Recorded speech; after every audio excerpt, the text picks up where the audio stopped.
ಕಲ್ಲಿನ ಏಣಿ, stone ladder, ಏಣಿ. ಏಣಿ. ಓಕೆ. ಇಲ್ಲಿಂದ ಮೇಲೆ ಏಣಿ ಕಾನ್ಸೆಪ್ಟ್ ನೋಡಿ ಹೆಂಗಿತ್ತು ಅಂತ ಹೇಳಿ. ನಾವು ವುಡನ್ದೆಲ್ಲ ನೋಡ್ತೀವಿ ಮನೆಗಳಲ್ಲಿ, ಹಳೆ ಕಾಲದ ಮನೆಗಳಲ್ಲಿ, ನಮ್ಮ ಮನೆಗಳಲ್ಲೆಲ್ಲ.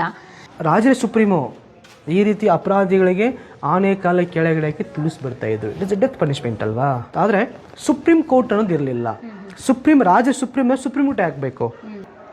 ಗರ್ಭಗುಡಿ ಒಳಗೆ ತುಂಬ ಅದ್ಭುತವಾದಂಥ ಶಿವನ ಪ್ರತಿಮೆಯನ್ನು ನೋಡ್ತಾ ಇದ್ದೀವಿ. ಶಿವಲಿಂಗ ಇದೆ, ಬಟ್ ಆ ಕಲ್ಲು ಬಂದ್ಬಿಟ್ಟು ಗ್ರನೈಟಲ್ಲಿ ಮಾಡಿದ್ದಾರೆ. ಅವಾಗಲೇ ಗ್ರಾನೈಟ್ ಯೂಸ್ ಮಾಡ್ತಾ ಇದ್ರು. ಈ ಗ್ರನೈಟ್ ಕಲ್ಲುಗಳು ನಮ್ಮ ಸುತ್ತಮುತ್ತ ಸಿಗುವುದಿಲ್ಲ. ಇಲ್ಲಿ ತುಂಬ ವಿಶೇಷವಾದಂಥ ದೇವಸ್ಥಾನ ಒಳಗಡೆ ಏನಿದೆ ಅಂದರೆ, ಗರ್ಭಗುಡಿ, ಸಭಾಮಂಟಪ ಇದೆ, ಮುಖಮಂಟಪ ಕೂಡ ಇದೆ. ಆದರೆ ಇದ್ರ ಒಳಗಡೆ ಕ್ರಾಸ್ ವೆಂಟಿಲೇಷನ್ ಇಲ್ಲ. ಎಲ್ಲಿದೆ ಕಿಟಕಿ ನೋಡಿ, ಅಬ್ಸರ್ವ್ ಮಾಡಿ. ಸ್ಕೈಲೈಟ್ ಇಲ್ಲ ನೋಡಿ. ಈ ಚಾಲುಕ್ಯರು ಎಲ್ಲ ರೀತಿಯಲ್ಲೂ ಒಂದು ಪ್ರಯೋಗ ಮಾಡ್ಕೊಳ್ತಾರೆ ಇಲ್ಲಿ. ಇದು ಕಲ್ಲಿನ ಏಣಿ, ಸ್ಟೋನ್ ಲ್ಯಾಡರ್. ಇಲ್ಲಿಂದ ಮೇಲ್ ಹೋಗ್ಲಿಕ್ಕೆ ಏಣಿ. ಓಕೆ. ಇಲ್ಲಿಂದ ಮೇಲೆ ಏಣಿ ಕಾನ್ಸೆಪ್ಟ್ ನೋಡಿ ಹೆಂಗಿತ್ತು ಅಂತ ಹೇಳಿ. ನಾವು ವುಡನ್ದೆಲ್ಲ ನೋಡ್ತೀವಿ ಮನೆಗಳಲ್ಲಿ, ಹಳೆ ಕಾಲದ ಮನೆಗಳಲ್ಲಿ, ನಮ್ಮ ಮನೆಗಳಲ್ಲೆಲ್ಲ. ಮರದಿಂದ ಏಣಿ ಮಾಡಿರ್ತೀವಿ ಅಟ್ಟಕ್ಕೆ ಹೋಗ್ಬೇಕಾದ್ರೆ. ಮರದಿಂದ ಅಥವಾ ಬಂಬು, ಬಿದಿರು, ಟರ್ಕಿಸ್ ಮೇಲೆ ಹೋಗ್ಬೇಕಾದ್ರೆ ಇವಾಗೆಲ್ಲ ಕಬ್ಬಿಣದ ಇದು ಮುಖಾಂತರ ಮಾಡೋ ಅಲ್ಯೂಮಿನಿಯಮಲ್ಲಿ ಲ್ಯಾಡರ್ ಬಂದ್ಬಿಡುತ್ತೆ. ಬಟ್ ಆಗ ಈ ಕಬ್ಬಿಣ ಇತ್ತು ಇಲ್ಲ ಅಂತಲ್ಲ, ಆಗ ಸಂಪೂರ್ಣವಾಗಿ ಇವರು ಕಲ್ಲಲ್ಲೇ ಮಾಡಿರೋದು ಏಣಿಯನ್ನು. ಇತ್ತೀಚಿನ ದಿನಗಳಲ್ಲಿ ಆಲ್ಮೋಸ್ಟ್ ಅದು ಮೇಲೆ ಏನಿದೆಯೋ ಇಲ್ಲೋ ಅವ್ರಿಗೆ ಗೊತ್ತಿರೋದಿಲ್ಲ ಬಂದಂಥ ಪ್ರವಾಸಿಗರಿಗೆ. ಬಟ್ ಅವ್ರಿಗೂ ಒಂದು ಕುತೂಹಲ, ನಾವು ಹೋಗ್ಬೇಕು ಮೇಲೆ ನೋಡ್ಬೇಕಂತೇಳಿ. ಆದರೆ ಮೇಲೆ ವಿಗ್ರಹ ಇಲ್ಲ, ಒಳಗಡೆ ಒಂದು ರೂಮ್ ಇದೆ, ನನಗೆ ಗೊತ್ತಿದೆ. ಇಲ್ಲಿ ಮೇಲೆ ಹೋಗ್ಲಿಕ್ಕೆ ಜಾಗ ಅಲ್ಲೇನಿದೆಲ್ಲ ರೂಮು, ಅದೇ ಥರ ಚಿಕ್ಕದಂತ ಕೋಣಿ ಇದೆ. ಬಟ್ ಅದ್ರ ಒಳಗಡೆ ವಿಗ್ರಹ ಇಲ್ಲ. ಆದರೂ ಕೂಡ ಕುತೂಹಲ, ನಾವು ಹೋಗ್ಬೇಕು. ಇದೆಲ್ಲ ಇದೆಲ್ಲ ಹತ್ತಲಿಕ್ಕೆ.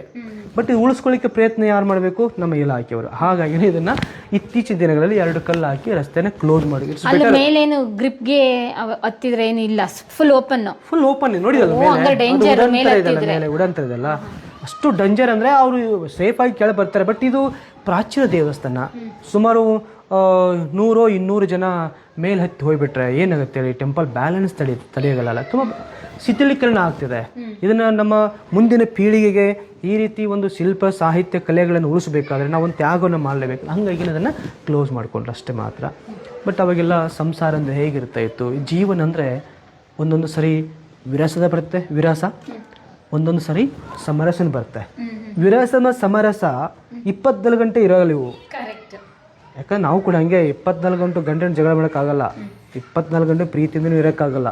ಅಂದರೆ ಸಂಸಾರ ದೋಣಿಯನ್ನು ಹೆಂಗೆ ಸಾಗಿಸ್ಬೇಕು ಅನ್ನೋದನ್ನ ಆಗಿನ ಪೀಳಿಗೆಗೆ ಈ ರೀತಿ 2 ಸಂದೇಶಗಳನ್ನು ಕೊಡ್ತಾ ಇದ್ರು, ಸಮರಸ ಮತ್ತು ಅದು ವಿರಸ. ಬದುಕಲ್ಲಿ ಎರಡು ಇರಬೇಕು. ಅದನ್ನ ಹೆಂಗೆ ತಾಳ್ಮೆಯಿಂದ, ಮನುಷ್ಯ ಜಾಣ್ಮೆಯಿಂದ ಅದನ್ನ ಹೆಂಗೆ ಸಹಿಸ್ಕೊಂಡು ಹೋಗಬೇಕು, ಯಾವಾಗ ಸಹಕರಿಸ್ಕೊಂಡು ಹೋಗಬೇಕು, ಅಥವಾ ಅವರ ಇಬ್ಬರ ಸತಿಪತಿಯ ಮಧ್ಯದಲ್ಲಿ 3ನೇ ವ್ಯಕ್ತಿ ಅಂತ ಬಂದಾಗ ನಾವು ಹೆಂಗೆ ಬದುಕಬೇಕು, ಅದನ್ನೆಲ್ಲ ಅವರು ಆಗಿನ ಪೀಳಿಗೆಗೆ ತೋರಿಸ್ಕೊಡ್ತಾ ಇದ್ರು. ಇದು ರಾಜರೇ ಸುಪ್ರೀಮೋ ಈ ರೀತಿ ಅಪರಾಧಿಗಳಿಗೆ ಆನೆ ಕಾಲ ಕೆಳಗಡೆ ತಿಳಿಸ್ಬಿಡ್ತಾ ಇದ್ರು. ಇಟ್ ಇಸ್ ಡೆತ್ ಪನಿಷ್ಮೆಂಟ್ ಅಲ್ವಾ.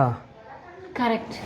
ಆನೆ ಅಂದರೆ ಯಾವುದೋ ಕಾಣಿನಿಗಲ್ಲ. ಈಗೆಲ್ಲ ನಮ್ಮ ಮೈಸೂರು ದಸರಾ, ಬಲರಾಮ್ ಇದೆ, ಎಷ್ಟೆಷ್ಟು ಅರ್ಜುನ ಅಂತ ಆನೆ ಇದೆ, ಎಲ್ಲ ಆನೆಗಳು. ಬಟ್ ಆನೆಗಳಿಗೆ ತರಬೇತಿ ಕೊಟ್ಟಿರ್ತಾರಲ್ಲ ಮಹೋತ್ಗಳು, ಹೆಂಗೆ ಕ್ಯಾರಿ ಮಾಡಬೇಕು, ಯಾವ ಥರ ಫಾಲೋ ಮಾಡಬೇಕು, ಎಷ್ಟೆಷ್ಟೋ ಇನ್ನು ಗೊತ್ತಿದೆಯಲ್ಲ ನಿಮಗೆ. ಪಟಾಕಿ ಹಚ್ತಾರೆ ಎಷ್ಟೇ, ಮತ್ತು ಅದಾದ್ರು ಕೂಡ ಭಯಭೀತರಾಗಂಗಿಲ್ಲ ಆನೆಗಳು.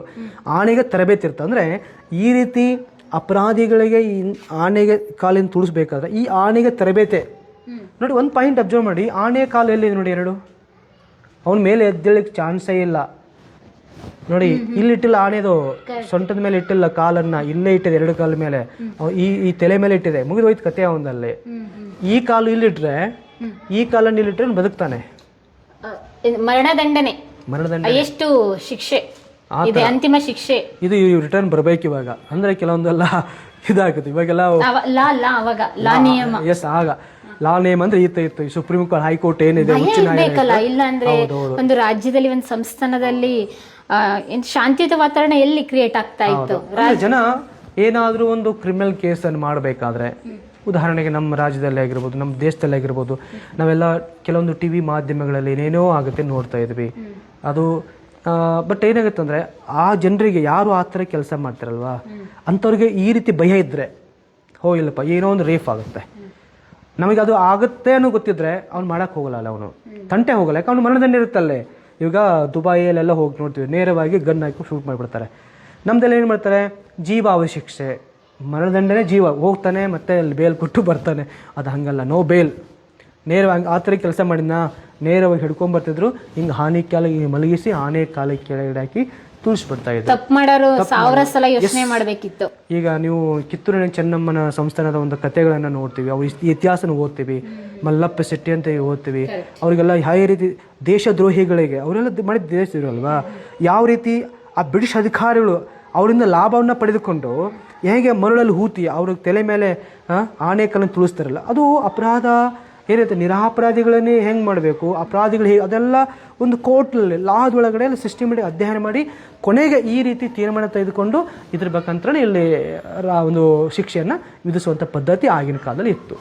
ರಾಷ್ಟ್ರವೇ ಅಲ್ವಾ ಅಂತಿಮ ಜಡ್ಜ್ಮೆಂಟ್? ಹೌದು, ಅವರೇ ಸುಪ್ರೀಂ ಅಲ್ವಾ? ಅವರೇ ಸುಪ್ರೀಂ. ಹೌದು, ಅವರೇ ಸುಪ್ರೀಂ. ಯಾಕಂದ್ರೆ ಅವಾಗೆಲ್ಲ ಸುಪ್ರೀಂ ಕೋರ್ಟ್, ಹೈಕೋರ್ಟು ಇರಲ್ಲ, ಬಟ್ ಆರ್ಮಿ ಇತ್ತು. ಇವಾಗೇನು ಪೊಲೀಸ್ ಇಲಾಖೆ ಅದಲ್ಲ, ಆ ರೀತಿ ತುಂಬ ಅವರಿಗೆಲ್ಲ ಒಳ್ಳೆ ಸೈನ್ಯ ಬೆಲೆ ಇತ್ತು, ಒಳ್ಳೆ ತರಬೇತಿ, ಆನೆಗಳ ಅಶ್ವಸೇನ, ಗಜಸೇನ ಅವರೆಲ್ಲ ಸರಿಯಾಗಿ ತರಬೇತಿಯನ್ನು ಕೊಟ್ಟು ಅವರೆಲ್ಲ ಮಾಡ್ತಾರೆ. ಆದರೆ ಸುಪ್ರೀಂ ಕೋರ್ಟ್ ಅನ್ನೋದು ಇರಲಿಲ್ಲ. ಸುಪ್ರೀಂ ಕೋರ್ಟ್ ಹಾಕಬೇಕು, ಅದೊಂದು ಸಮಿತಿಯನ್ನು ಮಾಡಿಕೊಂಡು ಅವ್ರು ರಾಜನೇ ಸುಪ್ರೀಂ ಅದು ಎಡ್ ಮಾಡ್ತಿದ್ದ. ಬಟ್ ಇಂಥ ಅಪರಾಧಿಗಳಿಗೆ ಈ ರೀತಿಯೇ ಶಿಕ್ಷೆ ಇತ್ತು ಅನ್ನೋದು ನಾವು ಇಲ್ಲಿ ಪ್ರತ್ಯಕ್ಷವಾಗಿ ಈಗಿನ LLB ಆಗಿರ್ಬೋದು, ನಾವೆಲ್ಲ ಕೋರ್ಟ್ ಮುಖ ಯಾರಿಗೆ ಯಾವ ರೀತಿ ಅಪರಾಧಿಗಳಿಗೆ ಯಾವ ರೀತಿ ಶಿಕ್ಷೆ ಕೊಡಬೇಕು ಅವರೆಲ್ಲ ಸೆಕ್ಷನ್ ಮುಖಾಂತರ ಇರುತ್ತೆ. ಪ್ರತಿಯೊಂದಕ್ಕೂ ಒಂದು ಸೆಕ್ಷನ್ ಇರುತ್ತೆ. ಇದಕ್ಕೆ ನಾವು ಈ ತರ ಮಾಡಬೇಕು, ಕ್ರಿಮಿನಲ್ ಕೇಸ್ ಏನಿರುತ್ತೆ, FIR ಅದಕ್ಕೆ ಮಾಡಬೇಕು, ಎಲ್ಲದೂ ಒಂದು ಸೆಕ್ಷನ್ ಇರುತ್ತೆ. ಅವಾಗ್ಲೂ ಇತ್ತಲ್ಲ ಈ ರೀತಿ ಜೀವಾವಧಿ ಶಿಕ್ಷೆ, ಊರಿಂದ ಬಹಿಷ್ಕಾರ. ಹೌದು, ಇದ್ರ ಆಚೆ ನೋಡಿ, ಅಪೋಸಿಟ್ ನೋಡಿ, ಅದು ಜೀವಾವಧಿ ಶಿಕ್ಷೆ ಅಲ್ಲ. ಅದು ಇಲ್ಲಿ ಇಲ್ಲಿದಲ್ಲ ಈ ಕಂಬದ ಮೇಲೆ, ಇದು ಮರಣದಂಡನೆ ಅಲ್ಲ. ಇದು ಇವನು ಸತ್ತಿರಬಾರ್ದು, ಬದುಕಿರಬಾರ್ದು, ಜೀವಾವಧಿ ಶಿಕ್ಷೆ. ನೋಡಿ, ಈ 2 ಆನೆ ಕಾಲು ಎಲ್ಲಿದೆ ನೋಡಿ, ನೀವು ಅಬ್ಸರ್ವ್ ಮಾಡಿ, ಆನೆ ಕಾಲು ಅಲ್ಲಿ ಮನುಷ್ಯನ ದೇಹದ ಮೇಲೆ ಇಲ್ಲ ನೋಡಿ, ಮೇನ್ ಪಾಯಿಂಟ್ ಅದು. ಅಲ್ಲಿ ಆನೆ ಕಾಲುಗಳು ಮನುಷ್ಯನ ದೇಹದ ಮೇಲೆ ಇಲ್ಲ. ಎಲ್ಲಿದೆ? ಆ ಕಡೆ ಈ ಕಡೆ ಇದೆ. ಆನೆ ಏನ್ ಮಾಡಿದೆ ನೋಡಿ, ಅದು ದಂತದಿಂದ ಹೊಟ್ಟೆ ಚುಚ್ಚಿದೆ, ಅದು ಹಿಂಗೆ ಇಂಜುರಿ ಮಾಡಿದೆ, ಅದು ಗಾಯ ಮಾಡಿದೆ. ಇಲ್ಲಿ ಈ ತರ 2011ರಲ್ಲಿ ಏನು ತಾಜ್ ಹೋಟೆಲ್ ಮೇಲೆ ಆಕ್ರಮಣ ಮಾಡಿದಾಗ ಕಶ್ಯಪ್ 106 ಕೋಟಿ ಖರ್ಚು ಮಾಡಿ ಅವನು ಸತ್ತ ಇಲ್ಲ ಅಂತಲ್ಲ, ನೇರವಾಗಿ ಅದೇ ಸೈನ್ಯವನ್ನು ಇದು ಮಾಡಿಬಿಡಿದ್ರೆ ಮುಗಿದೋಗಿತ್ತಲ್ವಾ, ನಮಗೆ ದುಡ್ಡು ಉಳಿತಾಯಕ್ಕಿತ್ತು, ಅಪರಾಧಿಗಳು ಸ್ವಲ್ಪ ಭಯ ಆಗ್ತಿತ್ತು. ಅವ್ನಿಗೆ ಜೈಲಿಟ್ಟು ಒಂದು ಒಳ್ಳೆ ಬಾಯ್ಡು ಊಟ ಕೊಟ್ಟು ಎಲ್ಲ ಅವನ ಒಂಥರ ಸತ್ಕಾರ ಮಾಡಿ ಇದು ಮಾಡಿದ್ರು. ಬಟ್ ಇಲ್ಲಿ ಏನಾಗುತ್ತೆ ಅಂದರೆ, ಕೆಲವೊಂದು ಅಷ್ಟು ಕಣ್ಣಾರಿ ಕಂಡಂಥ ಸಾಕ್ಷಿ ಪ್ರೂಫ್ ಇದ್ದರೂ ಕೂಡ ಅದನ್ನು ಉಳಿಸ್ಲಿಕ್ಕೆ ಮತ್ತೊಬ್ಬ ಅವನಿಂದ ಮತ್ತು 106 ಅಪರಾಧಿಗಳು ಸಿಗುತ್ತಾರೆ ಉದ್ದೇಶ ಆಶಯದಿಂದ ಅವ್ನು ಇಟ್ಟಿರ್ತಾರೆ, ಅಷ್ಟಂತೇನಲ್ಲ. ಬಟ್ ಇಲ್ಲಿ ರಾಜರ ಒಂದು ಶಿಕ್ಷೆ ಈ ಥರ ಇರ್ತಿತ್ತು, ಇವನು ಸತ್ತಿರಬಾರ್ದು, ಇವನು ಬದುಕಿರಬಾರ್ದು. ನೋಡಿ, ಆನೆದಂತ ಹೊಟ್ಟೆ ಚುಚ್ಚುವುದು, ಇವನು ಬದುಕ್ತಾ ಇದ್ದ. ಮತ್ತು ಇವನ ಮುಖಾಂತರ ಒಂದು ಈ ಥರ ಚಿತ್ರಹಿಂಸೆ ಕೊಟ್ಟು ಇವನು ಮತ್ತೆ ಯಾರಿದ್ದಾರೆ ನಿನ್ನ ಜೊತೆಯಲ್ಲಿ ಬಾಯಿ ಬಿಡಿಸೋದು. ಇವ್ನು ಸತ್ ಬಿಟ್ರೆ ಮತ್ತೆ ಅದು ಬೆಳೆದು ಹೋಗುತ್ತೆ. ಅವ್ನು ಸತ್ತ ಅಂತ ರಿವೆಂಜ್ ತೋತಿದ್ದಾರೆ, ಮತ್ತೆ ಅವ್ರು ರಿವೆಂಜ್ ಕೋಪದಿಂದ ನನ್ನ ಗೆಳೆಯ ಸತ್ ಅಂತ ತಿಳ್ಕೊಂಡು ಅವನು ಮತ್ತೆ ಅಪರಾಧಿ ಆಗ್ತಿದ್ದ. ಅವನು ಅಪರಾಧಿ ಆಗದಂತ ತಿಳ್ಕೊಂಡು ಇವನು ಬದುಕಿಸೋದು 6 ಮಂತ್ 3 ಮಂತ್ಸ್ ಯಾರಿದ್ರು ಒಂದು ಇನ್ಸ್ಪೆಕ್ಷನ್ ಎಲ್ಲ ಮಾಡ್ಕೊಂಡು CBI CID ಅನ್ನೋದು ಇವತ್ತಿಂದಲ್ಲ, ಅವಾಗಲೇ ಇತ್ತು ಈ ರೀತಿಯಾಗಿ. ಹೌದು, ಚಂದ್ರಗುಪ್ತ ಮೌರ್ಯ ಕಾಲದಲ್ಲಿ ಎಷ್ಟೆಷ್ಟು ಗುಪ್ತಚಾರ ಇಲಾಖೆಗಳಿಗೆ ಕೆಲಸ ಮಾಡಿದ್ರೆ ಅವಾಗೆಲ್ಲ. ಅಂದ್ರೆ ಈ ರೀತಿ ಆನೆಗಳಿಗೆ ತರಬೇತಿ ಕೊಟ್ಟು ಇಂಥ ಅಪರಾಧಿಗಳಿಗೆ ಒಂದು ಇದು ಮಾಡ್ತಾ ಇದ್ರು ಈ ಕಡೆ. ವಾವ್, ಏನು ಸರ್, ಒಂದೊಂದು ಸ್ಮಾರಕನ ಒಂದಕ್ಕಿಂತ ಒಂದು ಸರಿ ಸಾಟಿನೇ ಇಲ್ಲ, ಕಂಪ್ಯಾರಿಸನ್ನೇ ಮಾಡಂಗಿಲ್ಲ. ನಮ್ಮ ಐಹೊಳೆಯಲ್ಲಿ ಇದ್ದಂಥ ಸ್ಮಾರಕಗಳನ್ನ ಒಂದಕ್ಕಿಂತ ಒಂದು ಸಖತ್ತಾಗಿದೆ. ಗರ್ಭಗುಡಿ ಒಳಗೆ ತುಂಬ ಅದ್ಭುತವಾದಂಥ ಶಿವನ ಪ್ರತಿಮೆಯನ್ನು ನೋಡ್ತಾ ಇದ್ದೀವಿ. ಶಿವಲಿಂಗ ಇದೆ, ಬಟ್ ಆ ಕಲ್ಲು ಬಂದ್ಬಿಟ್ಟು ಗ್ರನೈಟಲ್ಲಿ ಮಾಡಿದ್ದಾರೆ. ಅವಾಗಲೇ ಗ್ರಾನೈಟ್ ಯೂಸ್ ಮಾಡ್ತಾ ಇದ್ರು. ಈ ಗ್ರನೈಟ್ ಕಲ್ಲುಗಳು ನಮ್ಮ ಸುತ್ತಮುತ್ತ ಸಿಗುವುದಿಲ್ಲ. ನಮ್ಮ ಸುತ್ತಮುತ್ತ ಸಿಗುವುದಂದರೆ ಮರಳು ಕಲ್ಲು ಮಾತ್ರ ಸಿಗುತ್ತೆ, ಸೈನ್ಸ್ ಸ್ಟೋನ್ ಸಿಗುತ್ತೆ. ಬಟ್ ಈ ಕಡೆ ಭದ್ರ ಮತ್ತು ವೀರಭದ್ರ ಕ್ರಾಸ್ ವೆಂಟಿಲೇಷನ್ನು, ಇಲ್ಲಿ ದಕ್ಷಿಣ, ಇದು ಉತ್ತರಕ್ಕೆ, ಎಲ್ಲ ಕ್ರಾಸ್ ವೆಂಟಿಲೇಷನ್, ಕಿಟಕಿಗಳ ಜಾಲಂಧರ ಅಂತ ಹೇಳ್ತೀವಿ. ಅಂದರೆ ಇದು ಆಗಿನ ಕಾಲದಲ್ಲಿ ಒಂದು ಸಭೆ, ಮದುವೆ, ಮನೋರಂಜನೆ ಮಾಡುವಂಥ ಒಂದು ಮಂಟಪ ಆಗಿತ್ತು ಈ ಕಡೆ. ಇದು ಶಿವನ್ ಟೆಂಪಲ್ಲು.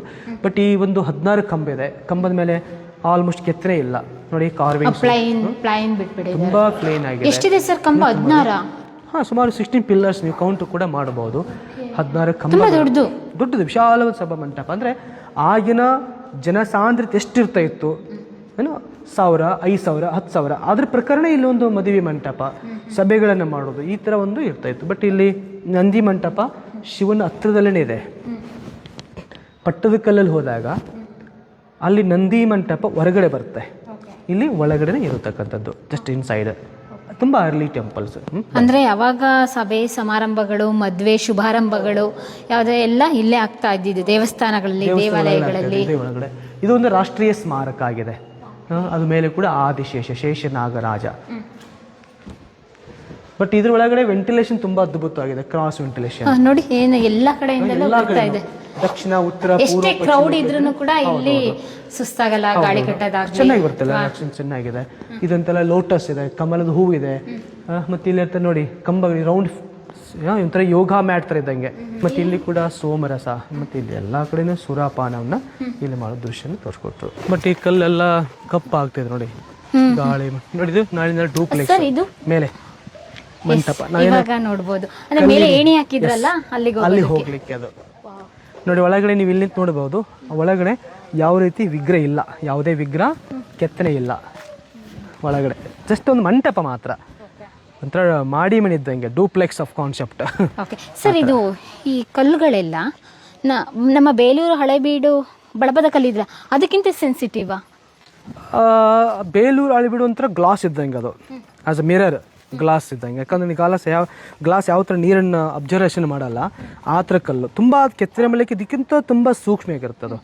ಅಂದರೆ ಒಂಥರ ಸೋಪ್ ಸ್ಟೋನ್, ಸಾಬೂನು ಇದ್ದಂಗೆ ಅದು. ನಾವು ಹೆಂಗಾದರೂ ಕೆತ್ತನೆ ಮಾಡಬಹುದು. ಇದು ಹಂಗಲ್ಲ, ನಾವು ಎಲ್ಲೆಲ್ಲೋ ಏನಾದ್ರು ಸ್ವಲ್ಪ ಕಟ್ ಮಾಡ್ಲಿಕ್ಕೆ ಹೋದ್ರೆ ಎಲ್ಲೆಲ್ಲೋ ಬ್ರೇಕ್ ಆಗಿಬಿಡುತ್ತೆ, ಕಟ್ ಆಗಿಬಿಡುತ್ತೆ, ಸ್ಪ್ರೆಡ್ ಆಗುತ್ತೆ ಸೆಡಿಮೆಂಟ್ ಸ್ಟೋನ್. ಹಂಗಾಗಿ ಸ್ವಲ್ಪ ಇದಾಗುತ್ತೆ. ಗಾಳಿ ಬೆಳಕು ಎಲ್ಲ ತಡ್ಕೊಳ್ಳೋದು ತಗೊಂಡ್ರೆ ಯಾವ ಕಂಪ್ಯಾರಿಸನ್, ಯಾವ ಕಲ್ಲು ಬೆಟರ್ ಆಗುತ್ತೆ? ಬಳಪದ ಕಲ್ಲ ಬೆಟರ್. ಓಕೆ. ಇಲ್ಲಿ ಶಾಸನನೂ ಇದೆಯಾ ಸರ್? ಇದೇನಾದ್ರು ಬರಹನ ಇದೇನೋ? ಹೌದು, ಎಲ್ಲ ಶಾಸನ. ಅವಾಗೆಲ್ಲ ಶಿಲ್ಪಿಗಳಿಗೆ ಹಸುಗಳನ್ನ ದಾನ ಕೊಡ್ತಾ ಇದ್ರು, ಪೂಜೆ ಮಾಡುವಂಥವರಿಗೆ ಕೆಲವೊಂದು ಭೂಮಿಯನ್ನ ದಾನ ಕೊಡೋದಾಗಿರ್ಬೋದು. ಬಟ್ ಈ ಶಾಸನ ಕೆಲವೊಂದು ಭೂಮಿಯನ್ನ, ಹಳ್ಳಿಗಳನ್ನ ದಾನ ಕೊಡೋದು. ಹಳ್ಳಿ ದತ್ತಿ ತೊಳ್ತಾ ಇದ್ರು ಹಳ್ಳಿಗಳನ್ನ, ಕೆಲ ಮಂತ್ರಿಗಳೆಲ್ಲ, ಅವರೆಲ್ಲ ಜನರನ್ನ ನೋಡ್ಕೊಳ್ತಾ ಇರ್ತಿದ್ರು.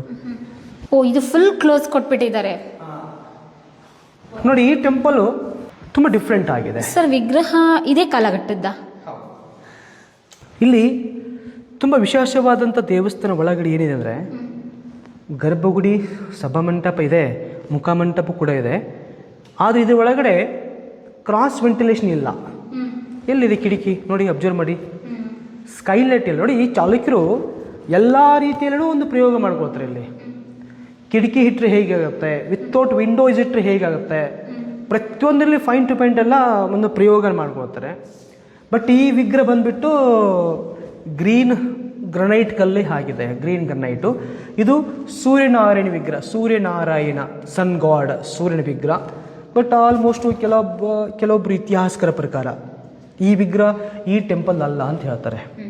ಈ ವಿಗ್ರಹ ಬೇರೆ ಟೆಂಪಲ್ದು ಇರಬಹುದಾ? ಯಾಕಂದರೆ ಈ ವಿಗ್ರಹಕ್ಕೂ ಈ ಗರ್ಭಗುಡಿಯಲ್ಲಿ ಮ್ಯಾಚ್ ಆಗ್ತಾ ಇಲ್ಲ. ನೋಡಿ ನೀವು, ಗರ್ಭಗುಡಿ ತುಂಬ ಚಿಕ್ಕದಾಗಿದೆ, ವಿಗ್ರಹ ತುಂಬ ಎತ್ತರವಾಗಿದೆ ಅಲ್ವಾ?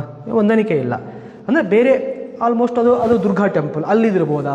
ಬಟ್ ಪ್ರೂಫ್ ಬೇಕಾಗುತ್ತೆ. ನಾವಿದ್ರೆ ಪ್ರೂಫ್ ಇದ್ರೆ ನಾವು ತಂದಿವಿ ಅಂತ ಹೇಳಬೇಕಾಗುತ್ತೆ. Base no proof, nothing also here. But ಇದು ಆಲ್ಮೋಸ್ಟ್ ಇದೆಲ್ಲ ನೋಡಿ ಹೊಸದೆಲ್ಲ. ಸರ್, ಇಲ್ಲಿ ಪ್ಲೈನ್ ಇದೆಲ್ಲ ಕಂಪ್ಲೀಟು? ಹೌದು, ಇದೆಲ್ಲ ಗೌರ್ಮೆಂಟೇ ಮಾಡಿದೆ ಮೇಡಮ್. ಇದೆಲ್ಲ ಎಲ್ಲ ಹಾಳಾಗ್ಬಿಟ್ಟಿತ್ತು, ಎಲ್ಲ ಬಿದ್ದಿದ್ದನ್ನ ಮತ್ತೆ ಒಳ್ಳೆ ತಿರುಗಾ ಆರ್ಕಿಯಾಲಜಿ ಡಿಪಾರ್ಟ್ಮೆಂಟ್ ಇದನ್ನ ಸಂಪೂರ್ಣವಾಗಿ ಹೊಸ ಕಲ್ಲಲ್ಲಿ ಕಟ್ಟಿದ್ದಾರೆ. ಈ ಕಡೆ ಮಾತ್ರ ಅಂದ್ರೆ ನಮ್ಮ ಚಾಲುಕ್ಯರು ಎಲ್ಲಾ ಶೈಲಿಯನ್ನು ಇಲ್ಲಿ ಎಕ್ಸ್ಪೆರಿಮೆಂಟ್ ಮಾಡಿದ್ದಾರೆ. ಒಂದು ನೋಡಿ, ಒಳಗಡೆ ಕಿಟಕಿ ಇಟ್ಟರೆ ಹೇಗಾಗುತ್ತೆ, ವಿತೌಟ್ ಕ್ರಾಸ್ ವೆಂಟಿಲೇಷನ್ ಹೇಗಾಗುತ್ತೆ, ಮತ್ತೆ ನಾಗರಿ ಶೈಲಿ ಆಗಿರ್ಬೋದು, ಮಂಟಪ ಶೈಲಿ ಆಗಿರ್ಬೋದು, ದ್ರಾವಿಡ ಶೈಲಿ ಆಗಿರ್ಬೋದು, ಪ್ರತಿಯೊಂದು ದೇವಸ್ಥಾನಗಳನ್ನ ಪರ್ಫೆಕ್ಟ್ ಆಗಿ ಇಲ್ಲಿ ಸ್ಟಡಿ ಮಾಡಿದ್ರೆ. ಇಲ್ಲಿ ಮಾತ್ರ ದೇವಸ್ಥಾನಕ್ಕೆ ಯಾರೇ ಬಂದು ಕೂಡ ಪ್ರಜೆಗಳು ಆರಾಮಾಗಿ ವಿಶ್ರಾಂತಿ ಪಡಿಬಹುದಿತ್ತು. ಪ್ರತಿಯೊಂದು ಅಂದ್ರೆ ಇದೇ ಕಾನ್ಸೆಪ್ಟ್ ಅಲ್ವಾ ಇವಾಗ ಸೋಫಾ ಎಲ್ಲ ಬಂದಿರೋದು? ಹೌದು, ಇದನ್ನ ಕೆಲವೊಂದು ಈ ಆಭರಣಗಳನ್ನ ತಯಾರು ಮಾಡಬೇಕಾದ್ರೆ ಅವರು ಪ್ರಾಚೀನ ದೇವಸ್ಥಾನಗಳಿಗೆ ಹೋಗಿ ಅಧ್ಯಯನ ಮಾಡ್ತಾರೆ.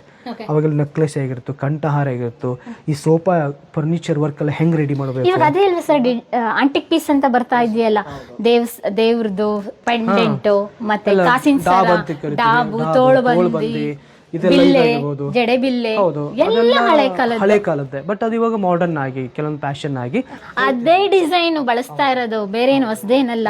ಇವಾಗ ಸೀರೆಗಳಿಗೂ ಬಾರ್ಡರ್ ಅದೇ ತರ, ಡ್ರೆಸ್ ಟೆಂಪಲ್ ಬಾರ್ಡರ್ ಅಂತ ಹೇಳ್ತೀವಿ. ಟೆಂಪಲ್ ಬಾರ್ಡರ್ ಸೀರೆ ಹೋದ ಟೆಂಪಲ್ ಬಾರ್ಡರ್ ತುಂಬಾ ಅದ್ಭುತ ಆಗಿರುತ್ತೆ. ಮಾವಿನಕಾಯಿ ಬಾರ್ಡರ್. ಬಟ್ ಎಲ್ಲಾದ್ರೂ ಇದು ಇಲ್ಲಿದಂತಲ್ಲ, ಒಟ್ಟು ನಮ್ಮ ಕರ್ನಾಟಕದಲ್ಲಿರ್ತಕ್ಕಂಥ ಪ್ರಾಚೀನ ದೇವಸ್ಥಾನ ಒಳಗಡೆ ಏನು ಆ ಒಂದು ಡಿಸೈನ್ಸ್ ಎಲ್ಲ ಇರುತ್ತಲ್ಲ ಅದನ್ನೆಲ್ಲದನ್ನು ಅಂದ್ರೆ ನಮ್ಗೆ ಇದರಿಂದ ಒಂದು ಅರ್ಥ ಆಗುತ್ತೆ, ಅವಾಗಿನ ಜನರು ಆಗಿರ್ಬೋದು ಮತ್ತೆ ರಾಜರು ಆಗಿರ್ಬೋದು ಎಷ್ಟು ಆಭರಣ ಪ್ರಿಯರು ಅಂತ ಅನ್ಸುತ್ತೆ.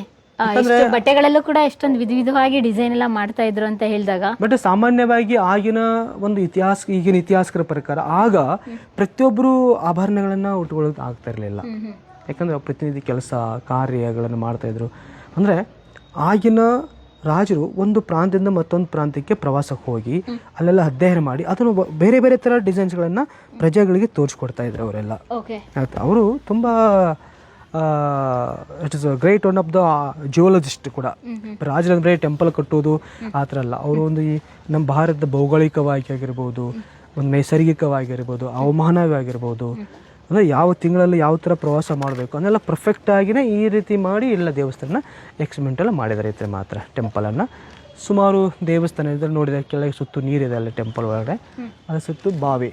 ಪ್ರಿಯ ವೀಕ್ಷಕರೇ, ನಾವು ತೋರಿಸುತ್ತಿರುವ ಇತಿಹಾಸದ ಕಥೆಗಳು ಕನ್ನಡದ ಕಲೆ, ಸಾಹಿತ್ಯ, ಸಂಸ್ಕೃತಿ, ಜನಜೀವನ, ಇತಿಹಾಸ ಸೃಷ್ಟಿಸಿದ ಜನಸಾಮಾನ್ಯರ ಅಸಾಮಾನ್ಯ ಕಥೆಗಳು ನಿಮಗೆ ಇಷ್ಟ ಆಗಿದ್ಯಾ? ಹಾಗಿದ್ರೆ ವಿಡಿಯೋ ನೋಡಿ ಸುಮ್ಮನಾಗ್ಬೇಡಿ, ಶೇರ್ ಮಾಡಿ, ಸಪೋರ್ಟ್ ಮಾಡಿ, ನಮ್ಮೊಂದಿಗೆ ಜೊತೆಯಾಗಿ. ಇದು ನೀವೇ ಬೆಳೆಸಿದ ನಿಮ್ಮ ನೆಚ್ಚಿನ ಡಿಜಿಟಲ್ ಮಾಧ್ಯಮ. ಇನ್ಮುಂದೆ ನಿಮಗಾಗಿ ಇನ್ನಷ್ಟು ವಿನೂತನ ಶೈಲಿಯಲ್ಲಿ ಬರಲಿದೆ. ನೈತಿಕ ಬೆಂಬಲದ ಜೊತೆಗೆ ಆರ್ಥಿಕ ಬೆಂಬಲ ನೀಡಿ. ನಿಮ್ಮ ಬೆಂಬಲವೇ ನಮಗೆ ಪ್ರೇರಣೆ, ಸ್ಫೂರ್ತಿ ಕೂಡ.